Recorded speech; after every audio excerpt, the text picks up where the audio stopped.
Kindly subscribe to our YouTube channel, see how to. Click on the subscribe button below and also click on the bell beside this. This will notify you once we drop a new video. Thank you.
Beautiful people all over the world, how are you doing? Yes, I'm done with my makeup now. I'm putting on Lizzy Anjorin's clothing.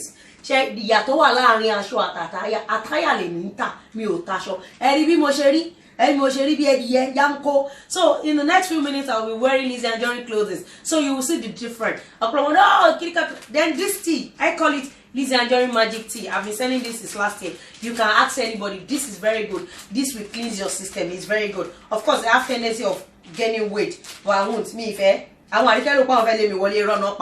I'm sorry, no. So with Lizzy Anjorin clothing, check out my look in the next few minutes. Bang, bang, bang, bang. Yeah, but today, okay.